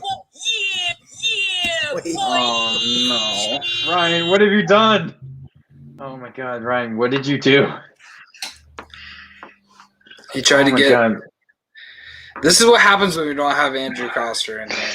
Yeah, because because Coster has all the sound stuff. I will move it on. I was going to say, let's move on. Okay, next we have number 14, Michigan at Wisconsin. So I got Michigan by a lot in this one. Obviously, you guys have heard that I think Michigan is the best team in the Big Ten. Wisconsin's got they've got a bad couple games this year. I mean, playing against Wake Forest, or not Wake Forest. Well, I don't know why I saw that. Penn State. That's the next game. Notre Dame. They got Penn. Yeah, it's the next game. That's right. Penn State and Notre Dame, like, that's super tough, and now they have to play number 14 Michigan. Like, I feel kind of bad for Wisconsin this season, but Michigan's going to end up dominating 42-10. Ryan? So I'm going to go ahead and take Michigan as well. I want to take Wisconsin so bad because of Notre Dame's win against them, but Michigan is not the best team in the Big Ten, but will win this game. Coster has Michigan, and I have Michigan as well. Another clean sweep. Michigan has been looking good. They're very run oriented. So if Wisconsin can do what they did against Notre Dame and hold them to, however many yards they held Notre Dame to, like 10 rushing yards, Michigan will probably be in trouble, unfortunately. I don't even know who their quarterback is, but that's the only way that Wisconsin can do is kind of replicate their defensive effort against Notre Dame, at least in the first 3 quarters. Next, we have Louisville at newly introduced to the top 25, number 24, Wake Forest. Wake Forest is 4-0, and I believe they are now in first place in the Atlantic Division, ahead of probably I'm not sure if they're tied with Boston College, but both Boston College and Wake Forest are 4-0. Wake Forest is looking to add that with another win over an Atlantic opponent in Louisville. Who you guys got? I got Wake Forest. I think they're going to play them hard. I think Louisville is going to play them pretty hard. They had a really good last game against who did they play on that primetime game? It was like a Thursday. I can't remember, but they had a really good last game. Malik Cunningham is really good, but I think Wake Forest is just going to end up coming out there and battling it out to the end and getting the last minute victory, 28-21 at home. All right, so I've got Wake Forest. I think that the Demon Deacons are maybe the best team in the ACC. So weird to say. Yeah, no. So is it 2006? Because right. They won the division. They won the conference that year. They beat Florida State by 30. It was a 30-0 shutout. So weird. So I'm gonna go with the Demon Deacons. Costa has Wake Forest, and I also have Wake Forest. Another clean sweep. There's not gonna, the way it's going, at least right now, I don't think we have much separation. But as we get down closer to the bottom with more of the ranked versus ranked games, we'll probably see a separation there. Another All-ACC game, this time the chaos that is Coastal Chaos with the Circle of Suck that is very much a potential for this year, as always. Pitt, who I have no idea what to think of after losing to – who did they lose to? Was it Western Illinois or Northern Illinois or something? And then they blew out – and then they just blew out New Hampshire 77-0 or something. So I don't know what to think of them. Georgia Tech looked awesome against UNC, won by 24, I believe. It was like 44-21, 45-21. UNC just looks bad, honestly, and it's kind of hilarious with how much expectations they had coming in this year for UNC. Georgia Tech looks really good. They're at home. I'll go real quick. Costa has Georgia Tech, and I also have Georgia Tech as well. I think they're going to keep this going. They've looked really good so far. So I have GT as well, but this one was a really hard one for me. I think it's going to come down to the very end. And this could definitely go Pitt's way with how Pickett has played this year. Maybe one of the best quarterbacks in college football statistically. But yeah, that loss against Western Michigan is just not good. And I know that Georgia Tech had lost to Northern Illinois at the beginning of the season, but like I said before, week one is always strange. So I got Georgia Tech 19-14 in this one. Yeah, I got Georgia Tech as well. Go Yellow Jackets. I think it's good to see them that they're not playing the triple option anymore, and that's kind of given them a lot better potential. I mean, they were still sometimes high scoring because of that, but once teams started to really figure it out after a few years playing against them, you could see them really fall off. Next game, we have Texas at TCU. Now, I will say right up front, if TCU had been SMU, I might have taken them. But also, if Texas had also not just destroyed Texas Tech, this would have been a more interesting game at this point. But Texas, with the defense TCU had against SMU, aka pretty much none. I'm taking Texas. I'm fully expecting them to win by at least 2 to 3 touchdowns on the road. Mm-hmm. Oh, and Costa has Texas as well. Yeah, so this is probably going to be a clean sweep as well. I got Texas by quite a bit. They just left a good taste in the mouth after that last game at TCU, although they did play a really good SMU team. I think Texas is just going to roll in this one. Casey Thompson. Yeah, I'm going to go Texas as well. They're not back, but go Longhorns. They're not back. And Josh, the only guy that's commented in here, says he's got Texas by 2 TDs. Josh literally has like all the last. Yeah, I could see that. I can see by 2 touchdowns. I mean, that's what I said. Next, we have Washington at Oregon State. Oregon State coming off that huge win over USC. Washington, I don't even know who they played, but that terrible loss to Montana is just not good. So who you got? For me, I got Oregon State. I think they're a pretty good team. This is a weird one for me because these are Oregon's biggest Josh, rivals. I'm gonna start making wild picks if we're all agreeing. Yeah, Josh, unfortunately he's in here. We're all 5 of us are agreeing, unfortunately. You should start saying like Washington's gonna win by 50 or something. It was hard, when making these picks. I picked the best games I possibly could. This was kind of a filler game right here, just to get us to 20. But we're not at 20. I counted 19 on here. Oh, did I miss one? Whatever. It doesn't matter. Doesn't matter. Wanted to put this one in there because I just wanted to say that I think Oregon State's a pretty good team and the Huskies are absolutely terrible. And I just wanted to do the old dubs down for you real quick. Washington's terrible. That's wrong. Oregon State's That's so wrong. I don't know how to do it. My hands are not very flexible. But yeah, Oregon State is going to roll in this one. I'm used to that. Whichever way is correct for you guys. Probably that way, right? All right, so I'm going to say this right now. Oregon State is the best team in the state of Oregon. So go Bees. They still have the Civil War trophy. Funny. And until Oregon wins that back, Oregon State is the best team in Oregon. So go Bees. Gross. Costa has Oregon State, and I have Oregon State as well. Another clean sweep. Hey, I think we're gonna have clean sweeps for a all while. I'm gonna say, Oregon may have the Pac-12 championship, but they don't have the Civil War trophy. Listen. Oh, for you, man, I don't know if you guys have brothers or not, or little brothers or little sisters, but sometimes you I have have a to younger sister. Sometimes you have to let your little sibling win so they keep playing with you. Just saying. That's all I have to say. So that's how it is. Okay. Next, we have UNL Monroe at number 16, Coastal Carolina.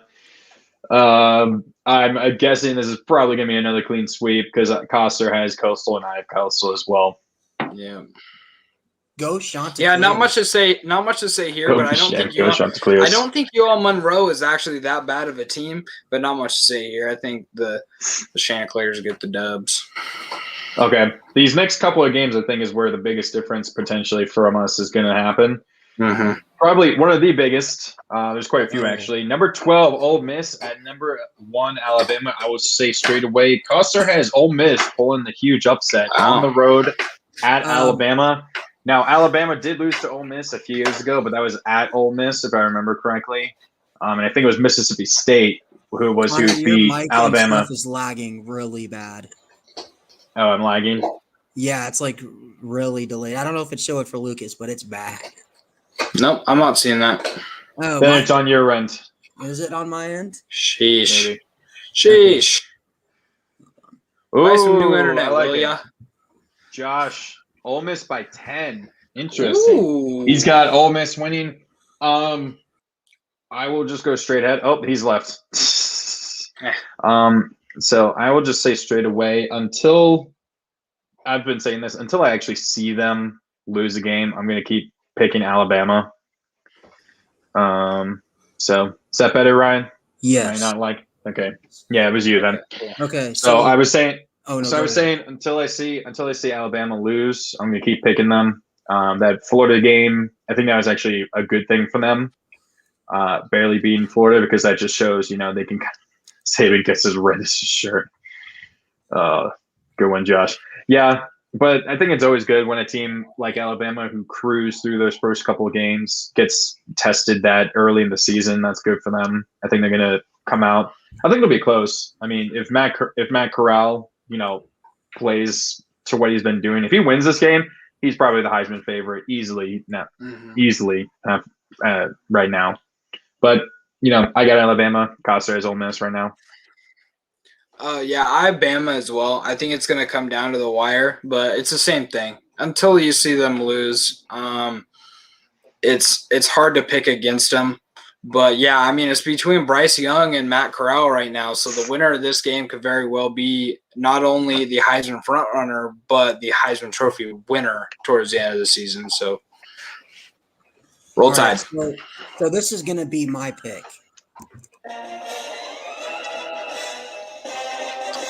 Is that their theme song? I don't even know.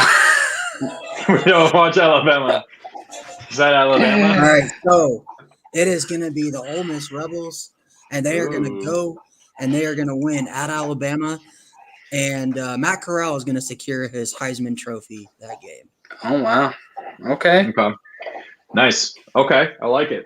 So 2 for 2. 2 and 2 on that. Nice split.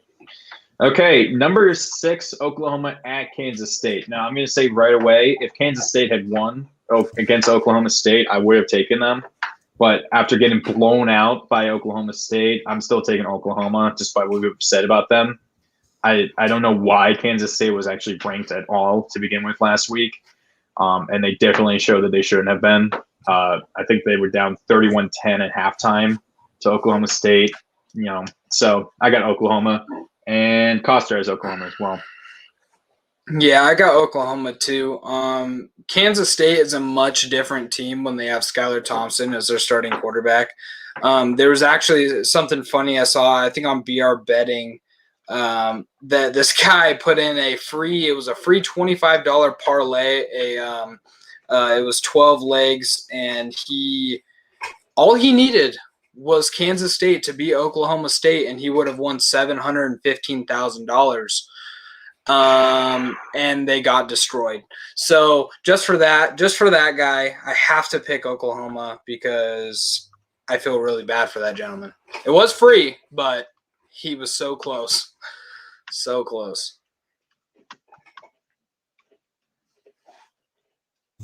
I am going to go with Kansas State in this game. Kansas. Oklahoma. So, wait. What? I don't know. I'm tripping right now. Go ahead. Okay, I was like, Kansas what? State. Yeah, I'm going Kansas State. I don't know if you guys noticed, but the last 5 years, Kansas State has upset Oklahoma. They've won. Have they won 5 straight against Oklahoma? I think so. I'm not 100% sure. I'm pretty sure they definitely won last year. Yeah, no, they did. They did win last year. But they also had Skylar Thompson as their starting quarterback, who makes a huge difference. So I will look this up. I'm going to look this up real quick. I'm going Kansas State in this game because Oklahoma, whenever they go to Kansas State and they play, it's always a close game. And so I'm going Kansas State because I think that they're going to upset Oklahoma this weekend. I like it. Okay. Let me see. Is it here? I'm also pretty curious about this. No, you're wrong. Kansas State has won 2 straight, but they've lost 4 straight before that. Well, 2 straight is still pretty crazy. Yeah, they won at Oklahoma last year. Spencer Rattler has not beaten Kansas State. So there you go. There's the spin. Nice. There's the spin. So next game, we have number 11 Ohio State at Rutgers. Costa's Rutgers pulling the big upset. Yeah, and I have Ohio State. But I think it could be close. If Rutgers plays like what they played against Michigan, despite what you said, Lucas, about Michigan coasting once they got up big, Rutgers can play tough. I think they can pull it off, especially at home. Wasn't that game 20-13 though? Yeah, it was 20-13. Yeah, that was the final score. So, yeah, I think Rutgers is much better this year than in past. So, I think they'll play them tough. I wouldn't be surprised if it's only like a 7-point win. Yeah, I got Ohio State. I think it's going to be a lot like their first week against Minnesota, where they're going to allow a decent amount of points, but then just absolutely run away with it. So Ohio State. Not so fast, my friend. Rutgers is going to win, and I think they're in New Jersey. So Is that Rutgers? Yeah. in New Jersey is going to be celebrating. The Jersey Shore is going to be full of drunk people, and Rutgers. It's mayhem in Piscataway. I think is the famous saying from that game. Okay, but yeah, go Rutgers. The Red Knights. Go Scarlet Knights. Oh, Red Knights, but Scarlet. All right. Yeah, it's Scarlet Knights. Okay, next we have Texas Tech at West Virginia. Texas Tech got the pants blown off by Texas. West Virginia, I wouldn't call it a Pyrrhic victory, but they got a moral victory by holding Oklahoma to 16 points. Both Coster and I have West Virginia. Like I said earlier, West Virginia has been averaging, or their defense has been allowing an average of about 10 points a game at home since the start of last year. And I think they'll be able to do it. I think they'll be able to stop Texas Tech. Yeah, West Virginia rolls in this one. It's hard to recover from losing a game 35-70. So West Virginia is going to win this one. All right, so I'm going to say it like we said the last 2 weeks on this show. Country roads take me home. Go Mountaineers. That song is for Western Virginia, where Virginia Tech is, not West Virginia. It says Shenandoah River right by Virginia Tech. Don't matter. God, go Mountaineers. If it was correct and Virginia Tech sang that song, I'd love that song a lot more. You have interstitium, so be grateful. That's true, and that's a lot better. That's way better of a song because we only play that when we win. We don't play it when we lose, so it doesn't get annoying. Okay. So, moving on. We got Nevada at Boise State. Carson Strong comes into Boise State, who can't even remember who they played last week. But Oklahoma State. No, that was 2 weeks ago. Was that 2 weeks ago?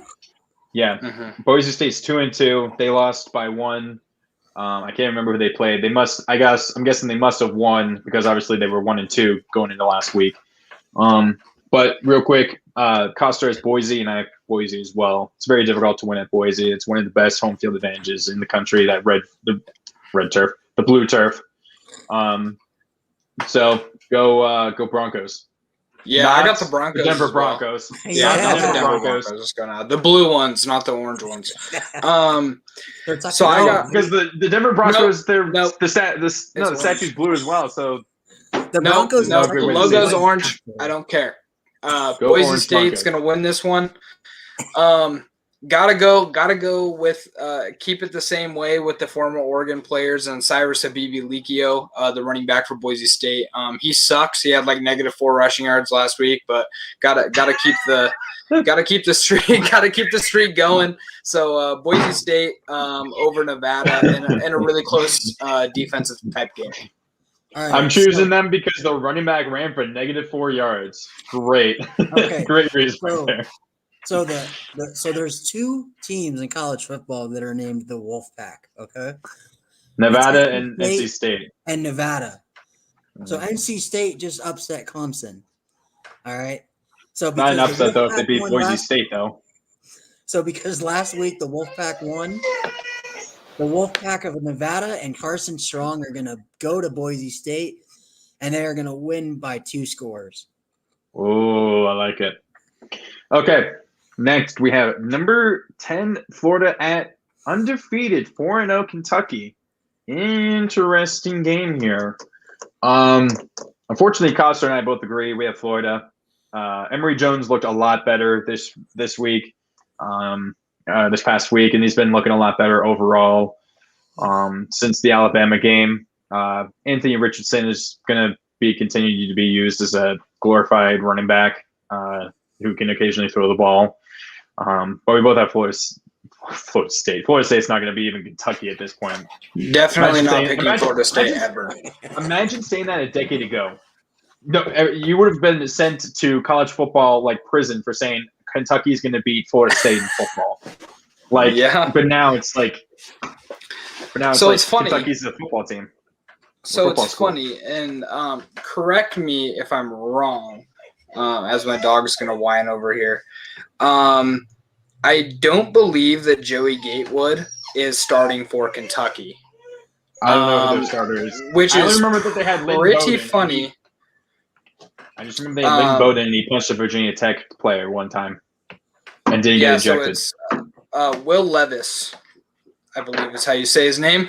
But it's pretty funny to me because Joey Gatewood was like this huge recruit at Auburn.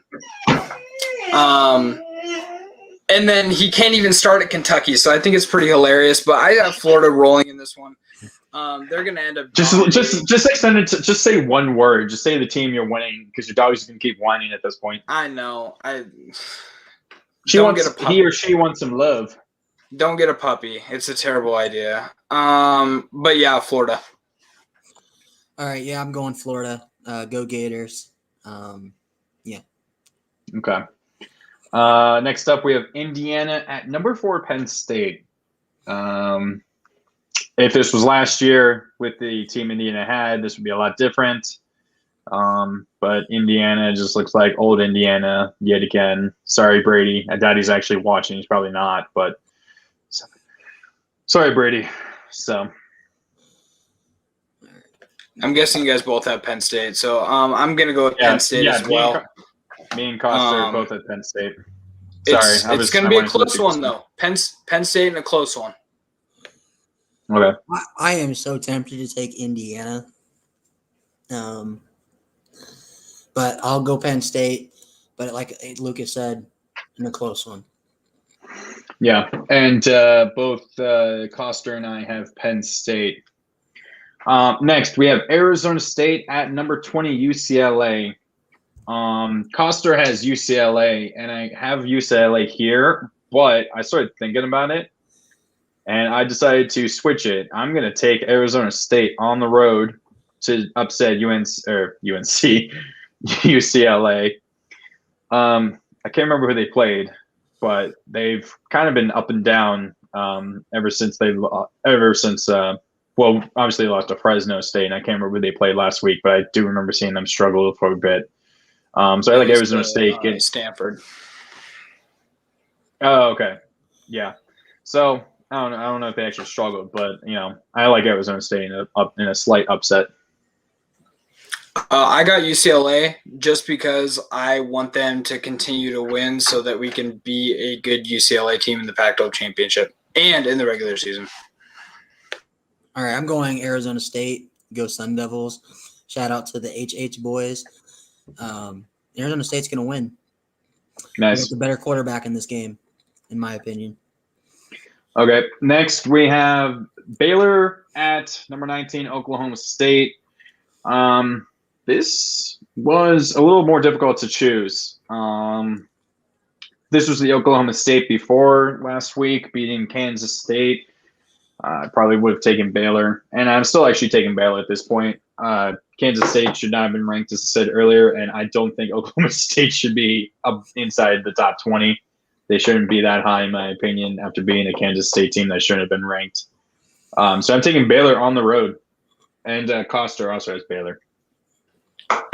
So I'm not picking very many upsets in this one, unfortunately, because I like the hot takes. But I'm going with Oklahoma State in a close one, 42-38. It's going to come down to it, maybe overtime. I don't know. But it's going to be a really good game. All right, so I'm taking Baylor in this game as well. That Baylor pick for both me and Connor really worked out for us last week. My boy Gary Bohannon is a freaking monster. He's going to throw for 4 touchdowns this game, maybe 5. And the Baylor Bears are going to be in the top 15 after this game. Ooh. Lucas sits alone on Oklahoma State. Hey, maybe you'll be the hero of Oklahoma. It was a hot take. Let's go. It was a hot take. Josh has Baylor. So, Josh, okay. Probably, I'd say maybe the game of the week, potentially. Number 8, Arkansas, and number 2, Georgia. We were talking about this earlier, whether Arkansas is a playoff contender. If they win here, I definitely think they're a playoff contender if they're able to go on the road and beat Georgia. If the Georgia offense that showed up against Vanderbilt shows up, that's an easy win. But if you get the Georgia offense from the Clemson game, then I could see Arkansas probably beating them. but I think it's going to be somewhere in the middle. Costa has Georgia winning on the road or winning at home, and I have Arkansas pulling the upset. I think Arkansas is going to keep riding this. Wosu Hug. I don't know how that Wosu Hug. I don't know what it is, but go Hogs. This is why we need Andrew. This is why we need Andrew. He would know. He would know. Woo, so I got Georgia. Suey. Woo Pig Suey. Thank you. Woo Pig Suey. But I got Georgia, and what's even crazier about this pick is the score. I think it's going to end 21 to Big Zippo. I think Georgia ends up beating them 21-0 and taking the number 1 spot from Alabama. Oh, right, because you picked Ole Miss to win, right? No, you picked Alabama to win. No, I picked Bama to win, but I still think Georgia takes it. Oh, interesting. Right, so I'm going to go Georgia, the Bulldogs, but I think it's going to be close. Oh, man. Yeah, I'm so sticking my butt out you're there. alone. I'm on my own now for that pick. Jeez. The hot takes. I wouldn't be surprised if the Georgia fans are cooking some wild hog on their barbecues outside the stadium. So. Oh, they definitely will be. Josh, Georgia covers. Georgia wins by 17, but Arkansas still looks good. It sounds like a Pyrrhic victory, or at least a moral victory for me. A game that is kind of weird. Number 25 Clemson hosts undefeated Boston College. We talked about this. We all think Clemson should not be ranked, and we all think personally that Wisconsin probably should be there at 25, if not 24. I think it's kind of crazy how we have no idea what's going on with Clemson. But both Costa and I have Boston College going on the road and beating them because I think the Clemson offense is that bad so far this year that Boston College is going to pull it out. I think it's going to be by a field goal, maybe a touchdown. Yeah, I think I'm going to be quick because she's going to keep yelling at me. So without Phil Dracovic, Boston College is going to lose this game to Clemson. I'm going to keep saying that Clemson's going to win just so they keep losing because I think it's hilarious. Reverse psychology then. All right, so I'm going to give my boy Andrews. I know he's having a tough week. He's going to get a good win this weekend because of BC's without Phil Dracovic. I got the Tigers in a close one. And I'll say this, because since Lucas did not say it, DJ is going to wake up at some point. So yeah, I forgot to say, God, this is going to be a coming out party today or Saturday. They're going to end up dominating that game. They'll end up winning like 56-20 or something like that. But okay, go Tigers. And I got to do this for Andrew. I hope he's watching. He's so mad. Okay, now this is why I realized we're wrong. I forgot to put this. I'm sorry, Lucas. I forgot to put this in. I just made this. Number 3, Oregon at Stanford. Oregon wins. And Costa has Oregon winning as well. Let's go Ducks. But I wouldn't be surprised if Stanford keeps it close because, like you said, Nope. Oregon keeps struggles against Stanford. Yeah, probably, honestly. And they're going to win, too. I guarantee it. It's going to suck. I'm going to cry. I'm going to leave the group chat. We're going to have so much fun be bad next week. Hey, you know what? I'm going to laugh if Notre Dame beats Cincinnati, moves into the top 5, and then Oregon loses to Stanford and drops all the way out of the top 10 so I can say, hey, Lucas, how does it feel down there? Hey, we're on a crash course right now. I'm telling you, Oregon's going to play Notre Dame in that playoff. It's going to happen, and Oregon's going to smack y'all in the face. I can't wait. Stanford sucks. Go Ducks. Go Ducks. I like the rhyming, Josh. Go Ducks. All right, so I'm going Stanford here. I'm going the Stanford Cardinals. And that's not even because I just do it to just piss Lucas off. But it is because I honestly think Stanford at home, and it's such a trap game. Is this game at night? I'm pretty sure it is, right? No, it's a 12:30 game. Okay. Oh, if it was a night game, then I probably would have taken Stanford. Oregon is terrible at night. We're good in the morning, so I'm telling you. So okay, I'm gonna go Stanford.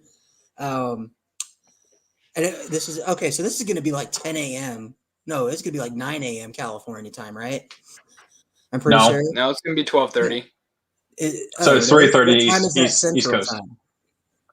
So is that So like it'll be like 2:30? So it'll be like 2:30 Central, 3:30 Eastern, East Coast. All for right, me. so I'm going Stanford, and this is also because Oregon has a habit of winning a big game, having some cupcakes in between, and then losing a game that they have no business losing. So go Stanford. Sounds very similar to Virginia Tech, but slightly different. Virginia Tech has the instance of winning a really good game and then losing to a cupcake, and then winning a game they have no business winning. Okay, right. You got Stanford. Okay, final game. Oh, dang it! We weren't able to be 2 hours without a fourth guy, and we still cut 2 hours. Oh my God, we need to figure this out. This is the game of the week, and I think game day is there. No, game day is probably in Georgia, if I had to guess. Maybe either Georgia or Alabama, I would guess. You know, they gotta be all on that SEC money right there. Well, it's also So they were just at they were just at Notre Dame. Yeah, they were out there. They want to go to a second game that Notre Dame's in. Number 7, Cincinnati at number 9, Notre Dame. I'll just say right here, Coster and I both have Cincinnati. Bear up. Or no, it's bear down, isn't it? It's bear down. It's the Bearcats bear down. Now, they're gonna bear up and win. Yeah, but it's not because we just want to see Ryan be sad and stuff and being stuff. Oh, he's ready. He's ready. I'm gonna keep talking to make sure he can't say anything. but I do think Desmond Riddler is definitely the best quarterback that Notre Dame will have played. And Cincinnati's, they looked okay recently. They struggled. I can't remember against 2 weeks ago. They were down at one point against Indiana. Oh, that was it. Yeah, it was Indiana. So, but I think Cincinnati, was too good not to, come out and try and prove something. Because if they want to make the playoff, they got to win this game, in my opinion. Because I don't know what else they have on their schedule. But if they can win this game. The rest of their schedule is all American games. They don't have any out of it's the American Conference. So they're playing like Navy and Memphis probably. So if they win this game, they got a chance. But so I think they're going to come out with a crazy good fire. And Notre Dame's just had really bad starts to their game so far. They've been very slow out of the gate, in my opinion. So here's something that I just read. Cincinnati quarterback Desmond Ritter was warned by his offensive coordinator about how loud Notre Dame would be this weekend. His response is, I told him it shouldn't be loud for too long. And I agree, because they're going to end up going in there and absolutely stunning that crowd in Notre Dame and winning this game. And it's going to be a close one, but they're going to end up winning, and it's going to be awesome. I'm going to love it. All right. And then Ryan is waiting for us to have to apologize when Cincinnati beat Cincinnati, no, which we probably will have to. What happened is Lucas here is gonna say, "Oh well, Cincinnati wasn't that good. They're an American team." Threw 5 interceptions. You know what? I will say this right now: Notre Dame is going to win this game by 14 points, and the reason is because as of right now, Tyler Buckner is the starting quarterback for the Cincinnati game. Is he not hurt still? Buckner, the only reason he could have went against Wisconsin, but Kelly held him out because of the hamstring. So what happened to Cone? Cone has a ankle injury. Okay. And Pine's the backup now. Yeah, Kelly said if it's healed by the time we play Cincinnati, he will go. He will be the starting quarterback. If not, the plan is for Buckner to start. So, if Cone started, would Notre Dame win?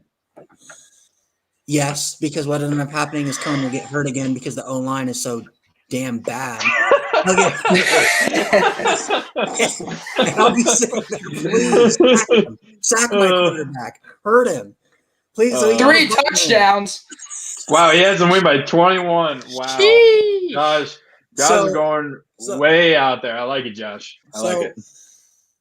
If Buckner is the starting quarterback, it is a blowout. It's not even close. And then on the defensive side of the ball, Desmond Ridder is the best quarterback we've seen. And let's see, Spencer Rattler and Sam Howell, who are supposed to be the number 1 and 2 draft picks, their draft stock has went down. Desmond Ridder's is about to go way down after he throws 3 interceptions. Cam Hart's going to get another 2 interceptions this game. The Notre Dame defense is going to be all in that Cincinnati backfield.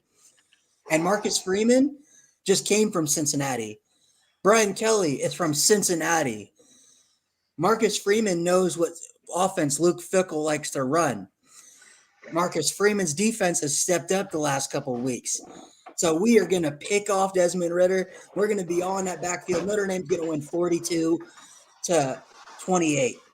At home, Notre Dame Stadium's going to be rocking. Lucas is going to have to give me an apology. Lucas. Oh, that's funny. Oh, man. That's funny.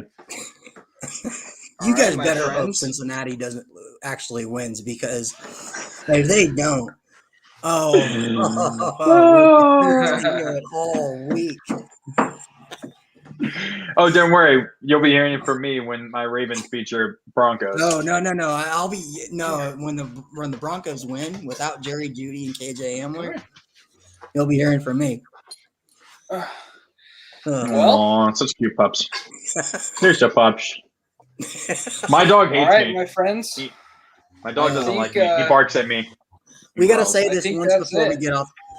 We got to say this once before we get off here.